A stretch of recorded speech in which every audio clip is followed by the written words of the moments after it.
Alors, je vous invite d'ouvrir vos Bibles, psaume 90, le psaume 90. Alors, je ne sais pas s'il y a derrière quelque part sur vous, une date de péremption. Je ne sais pas dans votre frigo, si vous avez bien regardé toutes vos différentes nourritures, est-ce qu'il y a des dates d'expiration? Si vous avez déjà goûté à de lait qui a expiré, à mon avis, vous avez mal au ventre. Cette semaine, j'ai pu regarder dans notre placard et j'ai retrouvé un bout de saucisson. Et il y avait quand même la date, et j'ai vu que ça avait expiré depuis une semaine. Bon, une semaine, ça va, hein, ça va. On a commencé à le couper, et on a commencé à le manger, et on aime beaucoup le saucisson, donc on a mangé. Et après, il y avait une sorte de goût à la fin qui n'était pas si agréable que ça. Et justement, je regardais ce petit bout de saucisson qui me regardait avec ses yeux.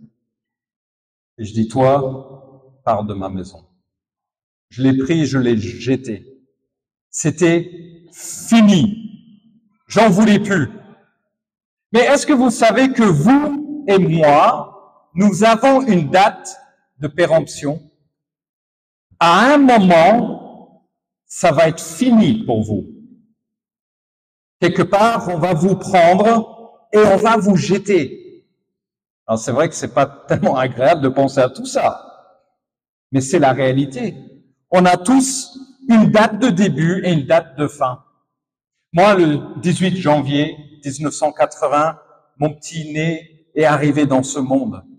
Et un autre jour, j'aurai une autre date sur mon pierre tombale qui va être mon dernier jour sur cette terre. Tic-tac. L'horloge avance. Tic-tac. Le temps avance. Et vous ne pouvez pas l'arrêter. Chaque seconde, minute et jour qui avance, vous ne pouvez pas l'arrêter. Malgré que tout le monde essaye. Malgré qu'on met du maquillage. Malgré qu'on va faire un petit peu plus de footing. Malgré qu'on fait attention avec ce qu'on mange. Malgré tous ces efforts, et je vous applaudis, vous allez un jour mourir. Tic, tac, l'horloge avance. Et donc c'est un petit peu cette idée que dans le psaume 90, on a cette grande question. Qu'est-ce qu'on fait avec nos jours sur cette terre? Comment appliquer notre cœur à la sagesse pour comprendre ce que Dieu veut et comment on doit vivre chaque jour qui nous reste à vivre. Donc dans ce psaume, alors déjà, c'est le passage qui peut être un des plus anciens bouts de l'écriture qui existe dans votre main. Alors, on peut essayer de voir si Job et d'autres passages sont plus anciennes, mais il y a une forte possibilité que le psaume 90, c'est le texte qui est le plus ancien dans nos Bibles. Ça a été écrit par Moïse. C'est déjà le plus ancien psaume, ça on le sait. Et donc Moïse écrit ce psaume parce qu'il est en face d'un contexte où justement il y a la mort tout autour de lui.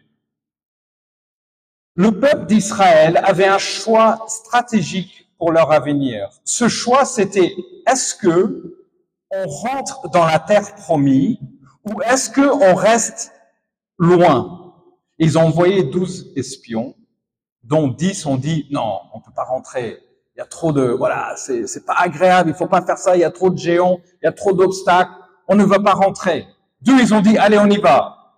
Mais comme c'est la démocratie, tout le monde vote, et finalement, ils ne sont pas rentrés. Et donc, ils ont désobéi à Dieu. Et à cause de cette désobéissance, après, ils se retrouvent condamnés à tourner en rond pendant à peu près 40 ans. Et la conséquence, c'était pendant ces 40 ans, tout le monde à un certain âge, il fallait qu'il meure. Donc il faut imaginer à peu près 1 million de personnes qui sont en train de tourner en rond dans un désert et que tout le monde doit mourir. Donc ils estiment à peu près je sais plus le chiffre. Bref, il y avait beaucoup de morts autour de lui. C'est comme si chaque matin, quand quelqu'un se lève, il y a un enterrement. Il y a un autre enterrement. Ah, c'est tonton, c'est tata, c'est cousin. Il y a un autre enterrement, un autre enterrement. Et devant cette banalité de la vie, Moïse écrit ce psaume, le psaume 90. Tic, tac, le temps avance. Regardons le premier verset, le premier 2 versets. Prière de Moïse, homme de Dieu. Seigneur, tu as été pour nous un refuge de génération en génération. Avant que les montagnes soient nées, avant que tu ailles créer la terre et les mondes, d'éternité en éternité, tu es Dieu. Moïse commence ce psaume, c'est une prière. J'espère que vous pouvez prier ça aussi. J'espère que ce soir, vous reprenez ce texte et que vous le priez à Dieu. Mais il focalise d'abord sur qui est Dieu. Vous avez vu les mots qu'il emploie? D'abord, Dieu, c'est son refuge. Son refuge. Le mot refuge ici, c'est cette idée d'une maison. Normalement, on a des maisons où on est bien. Au moins, on a envie de construire un foyer, une maison où tout le monde se sent accueilli, où tout le monde se sent qu'ils peuvent être eux-mêmes. Et là, Moïse dit, Dieu, tu es notre refuge, tu es mon refuge. Cette protection, de prendre soin. C'est beau de comprendre qu'à n'importe quel moment, qu'on se sent loin ou pas loin, on peut venir à Dieu. On peut venir dans la maison et être avec Dieu. Il est là, un refuge pour chacun de nous. Le peuple d'Israël avait besoin d'entendre ça parce que justement, ils étaient en train de tourner dans ce désert. Ils avaient besoin d'entendre dans cette prière, tu. Vous avez vu le nombre de fois qu'ils prononcent le tu? Si on regarde un petit peu la structure de comment l'hébreu a été écrit dans ce psaume, il met l'accent sur ce terme tu. Tu comparé à quelqu'un d'autre. Tu comparé à quelqu'un d'autre. Tu n'es pas seulement un refuge, mais tu es fidèle de génération en génération. Donc, malgré qu'une génération va partir, malgré que 1 million de personnes vont mourir, à peu près 80 à 100 morts par jour, il dit, tu es le Dieu de génération en génération. Vous savez pourquoi je m'inquiète pas pour mes enfants? Je m'inquiète pas comment le monde va tourner. Je m'inquiète pas qui est élu comme président ou pas. Je m'inquiète pas qu'est-ce qui va se passer en France ou n'importe où dans ce monde. Je ne m'inquiète pas. Vous savez pourquoi? Voilà, je viens de le lire. Parce que Dieu va être fidèle de chaque génération.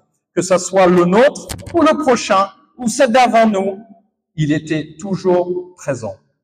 Il le dit. Donc là, Moïse rappelle au peuple pour dire, il est notre refuge et il sera fidèle d'une génération à un autre.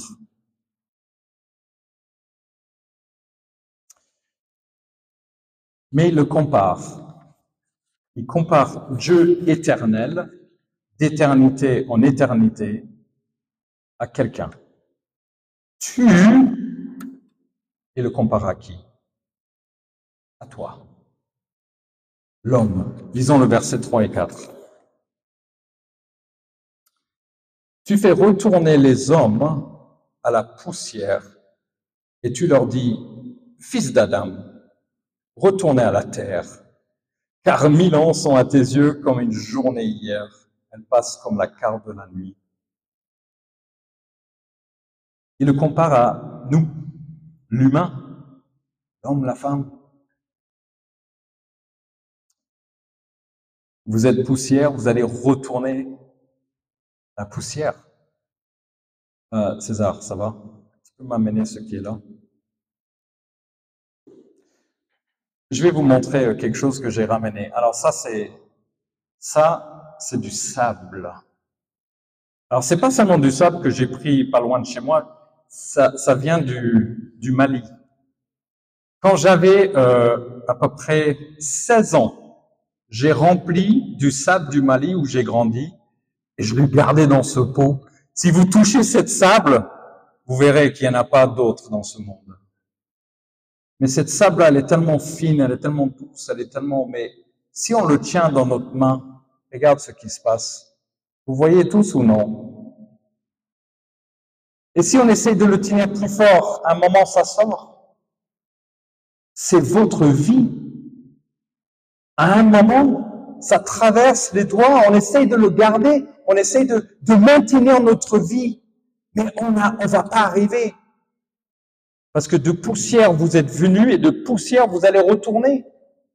On ne peut pas tenir fermement notre vie. On doit le laisser. Elle va partir. Si vous voulez, vous pouvez venir le toucher après le culte. Et je pense que votre vie va vite partir.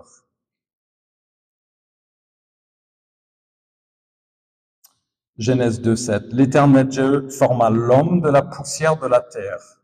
Il souffla dans ses narines un souffle de vie, et l'homme devient un être vivant.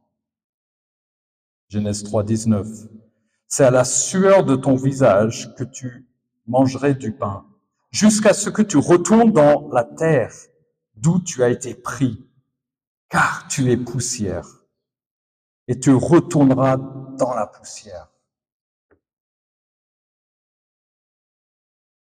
Vous savez, le nom de Dieu qui est employé, c'est le nom Yahweh.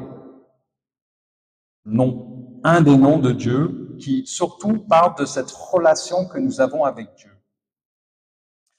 Et j'ai entendu ça, il n'y a rien de, on va dire, biblique, théologique, tout ça, mais si tu enlèves les voyelles de ce mot, qui était le cas dans l'Ancien Testament, tu as Yahweh.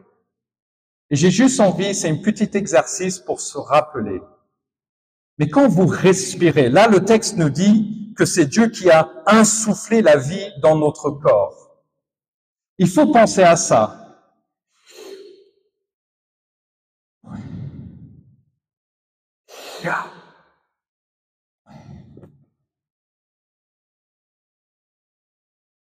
Chaque fois que vous respirez, vous avez la vie parce que Dieu vous a donné la vie. Du début jusqu'à votre dernier jour sur cette terre, c'est lui qui souffle la vie dans notre corps.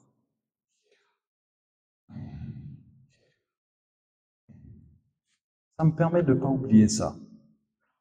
Parce que nos jours sont comptés.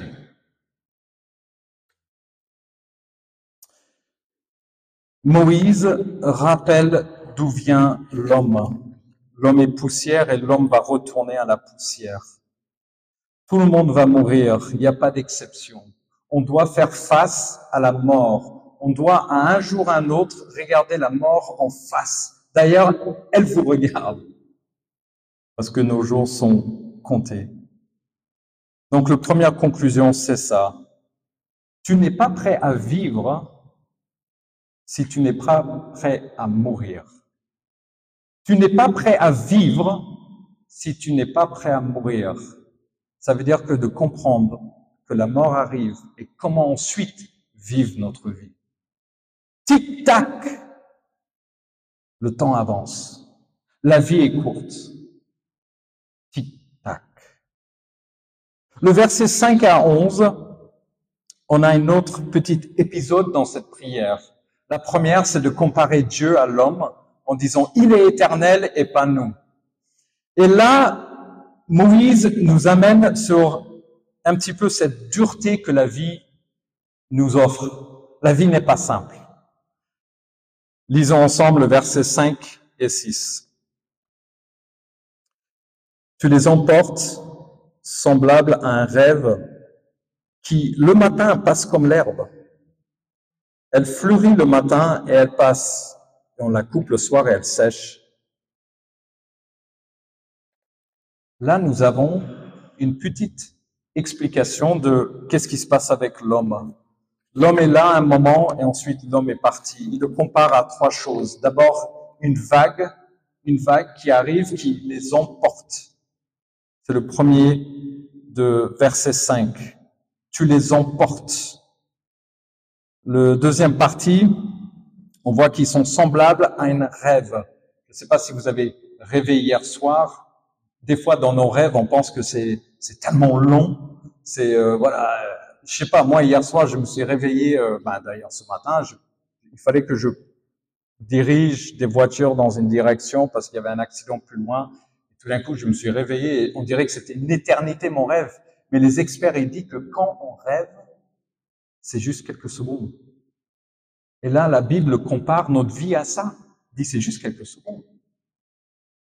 On pense que tout va bien et tout d'un coup, il y a une inondation à Valence, en Espagne, une sorte de vague emporte des gens. C'est que un petit seconde, votre rêve. Et ensuite, il le compare à ce petit grain pas grain, mais du gazon ou une petite feuille, une petite fleur. Mais le gazon monte et le tondeuse arrive. Le tondeuse, c'est la mort, il coupe le gazon. Et on prend le gazon, on le jette. La mort arrive rapidement. Et le verset 7 et 8, on voit un petit peu la suite. Nous sommes consumés par ta colère, et ta fureur nous épouvante. Tu mets devant toi nos fautes, et ta lumière éclaire nos secrets. Tous nos jours disparaissent à cause de ta colère. Nous voyons nos années s'atteindre comme un soupir. Là, on voit que Dieu n'est pas content. Dieu est en colère. Il y a cette image dans l'hébreu avec les narines qui gonflent, parce qu'il y a une telle colère. Dieu n'est pas content avec le péché. Il est en colère. La vie, on souffre. On est malade. On perd des gens qu'on aime. Il y a une souffrance terrible pendant la vie. Et là, Moïse, il le voit tout autour de lui. Mais dans la lumière de cette colère de Dieu, dans la lumière de cette souffrance, il y a quelque chose qui éclaircit les choses. C'est que Jésus-Christ, au milieu de cette péché, Romains 3, 23, car tous sont péchés. Romains 6, 23, car le salaire de péché, c'est la mort.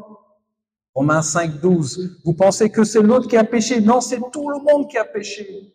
Parce que les gens là, avec Moïse, ils sont en train de dire, mais pourquoi il y a tant de souffrance pendant notre vie? C'est les conséquences du péché. Et c'est pas seulement eux, c'est nous tous qui avons péché. Et à cause de ça, nous allons mourir. Mais la victoire, la solution, c'est Jésus-Christ, qui est venu pour mourir, pour que nous puissions jamais mourir un deuxième mort. Il est venu pour que justement nous pouvons vivre au-delà de juste ces quelques secondes, ces quelques minutes que nous avons sur cette terre. Et donc, à la lumière de l'Évangile, on peut comprendre et on peut avoir l'espoir d'un demain, d'un avenir. Regardez le verset 10 et 11. Bon, je vais revenir à 9. Tous nos jours disparaissent à cause de ta colère. Nous voyons nos années s'éteindre comme un soupir. La durée de notre vie s'élève à 70 ans et pour les plus robustes à 80 ans. Mais l'orgueil qui en tire n'est que peine et misère, car le temps passe vite et nous nous envolons. 70. Allez, pour les plus robustes, 80. 30 000 jours. Pas beaucoup, hein? J'étais à un aéroport il y a à peu près 3-4 mois, là, fin août, et j'avais 3 heures d'attente. C'était à Charlotte, aux États-Unis. Vous avez 3 heures d'attente, donc qu'est-ce que vous ferez si vous avez 3 heures d'attente? Eh ben, moi, j'ai dit, je vais être sportif. Et j'ai commencé à marcher partout dans l'aéroport. Et puis à un moment, j'arrive et il y avait une sorte de petite pente, un petit peu comme cette pente-là. Et j'ai vu une grand-mère qui était en train de pousser son mari. Et j'ai vu que le fauteuil allait un petit peu, ça allait de plus en plus vite. Je l'ai vu essayer de l'arrêter. Il y avait tout le monde qui marchait autour. Donc j'ai arrêté, j'ai pris le fauteuil et je dis, vous allez où? Est-ce que je peux vous accompagner? Elle dit, merci, merci.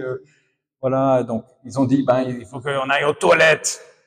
Je dis, ok, bon, je vous amène aux toilettes. Donc je les amène devant les toilettes, je fais quoi maintenant? Ils ont dit, non, mais là, on va se débrouiller. Donc il sort de son fauteuil. Je dis, vous voulez que je parte ou vous voulez que je vous ramène? Et ils ont dit, non, non, vous pouvez nous ramener. Ok, j'ai attendu. Il revient, il monte sur son fauteuil. Je le ramène à leur porte.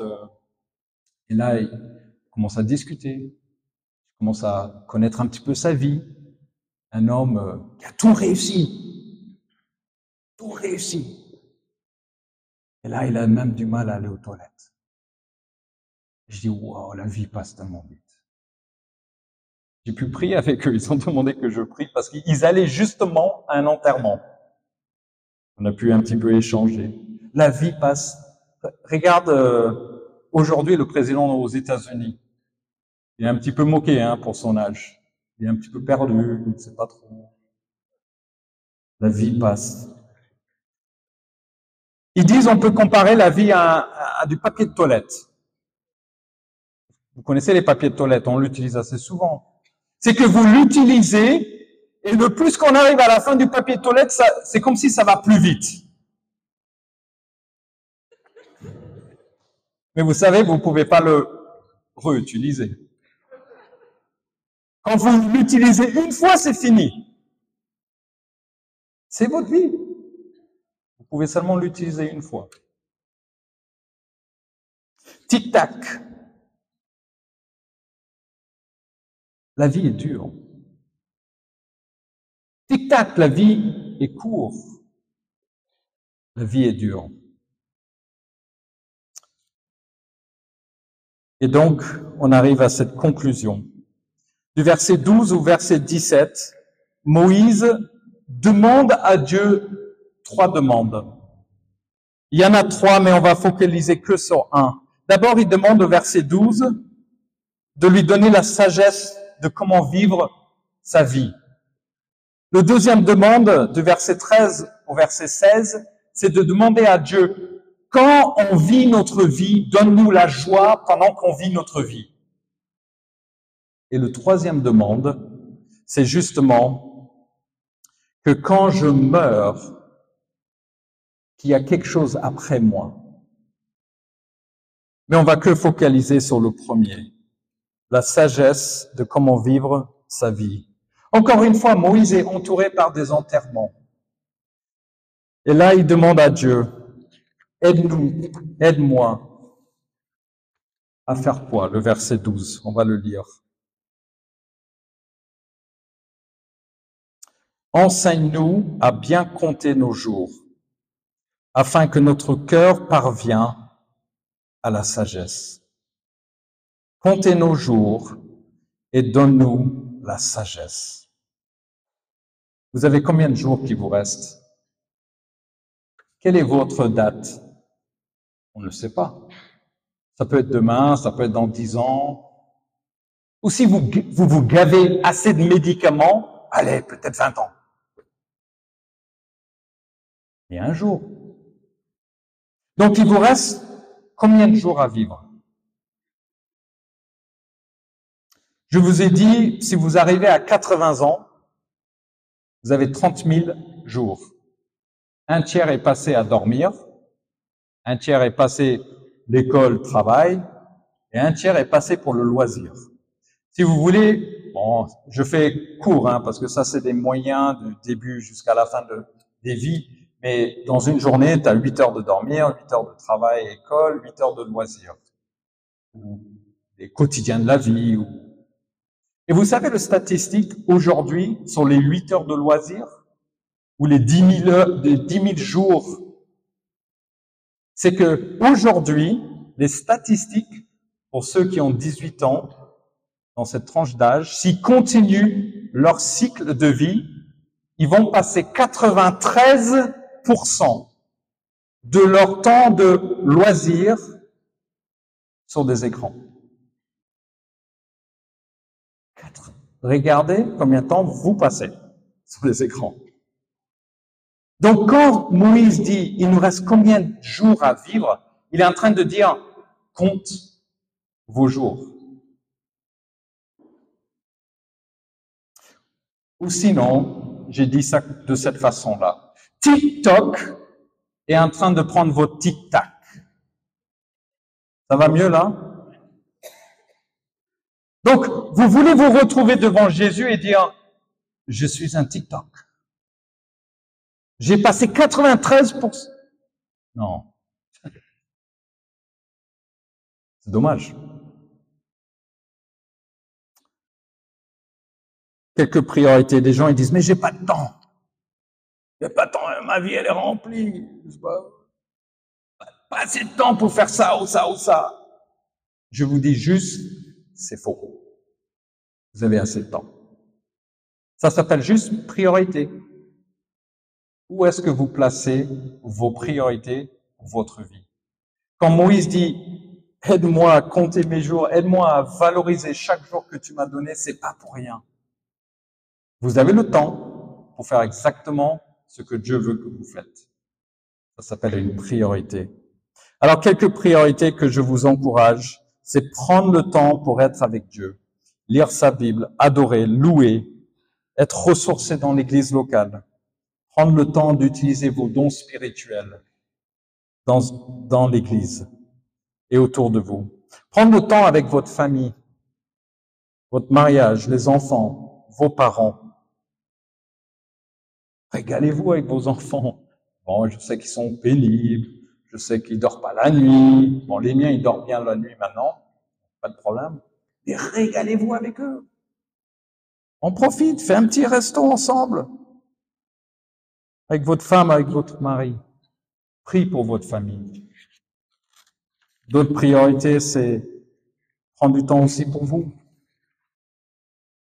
Un petit peu de sport, dors assez, éteindre la télé, lis un petit bouquin. En 2 jours, évalue votre vie. Priorise ce qui est essentiel.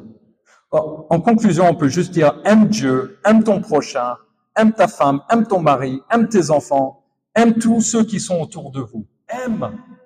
Comme un chant cow-boy dit, si c'était ma dernière journée sur cette terre, je vais aimer profondément.